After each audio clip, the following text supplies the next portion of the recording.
ကျေးဇူးတင်ပါတယ်ကျွန်ုပ်ဒီကျမ်းမာပျော်ရွှင်စွာနိုးထပြီးလုပ်ငန်းခွင်သို့တော်ရောက်ရန်အခြေခံလိုအပ်ချက်များကိုပျော်ရွှင်စွာလှုပ်ဆောင်နေရတဲ့အတွက်ကျေးဇူးတင်ပါတယ်ကျေးဇူးတင်ပါတယ်ကျွန်ုပ်ရဲ့မိဘသားသမီးအိမ်ထောင်ဘက်မိသားစုဝင်များနိုးထလာခြင်းပဲအာရရှိသောအစားအသောက်များကို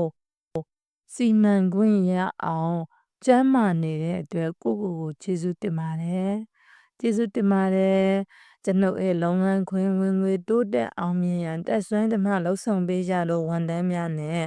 လုပ်ငန်းခွင်နဲ့ဆက်ဆက်လှုပ်ဆောင်ရသောကောင်းမွန်သောဆောင်စည်းမှုရည်စက်အားလုံးကိုကျေးဇူးတင်ပါတယ်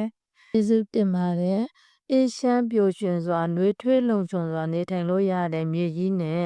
နေအိမ်လေးရှိနေတဲ့အတွက်ကျေးဇူးတင်ပါတယ်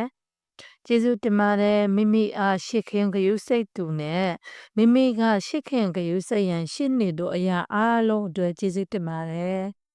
ကျေးဇူးတင်ပါတယ်လောကဓာတ်တရားများကိုကြံ့ကြံ့ခံနေရန်ယနေ့ထိပျော်ရွှင်စွာရှင်သန်နေတဲ့မိမိ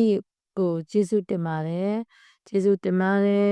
ငါရဲ့ကြီးမားသောရေရှည်အားလုံးပြည့်ဝလာတဲ့အတွက်ကျေးဇူးတင်ပါတယ်ကျေးဇူးတင်ပါတယ်ကျွန်ုပ်ဒီကောင်းမွန်ပျော်ရွှင်စွာကျမ်းမာစွာလိမ္မာစွာလူလောများအောင်ကျွေးမွေးပြုစုသင်ကြားပေးသောအမေအဖေဆရာသမားများအလုံးကိုကျေးဇူးတင်ပါတယ်ကျေးဇူးတင်ပါတယ်ကျွန်ုပ်ကိုအမြဲစောင့်ရှောက်နေကြတဲ့ကိုဆောင်နန်းမင်းနဲ့တကွာကျွန်ုပ်ရဲ့ရှေ့ရှားရာတိုင်းမှာလက်လံစောင့်ရှောက်ပေးနေသောနတ်မြတ်နတ်ကောင်းနတ်အပေါင်းနဲ့ဘဝအဆက်ဆက်မှာတိုးဆက်ခဲ့တဲ့ဆွေတို့မျိုးတို့အားလုံးကိုကျေးဇူးတင်ပါတယ်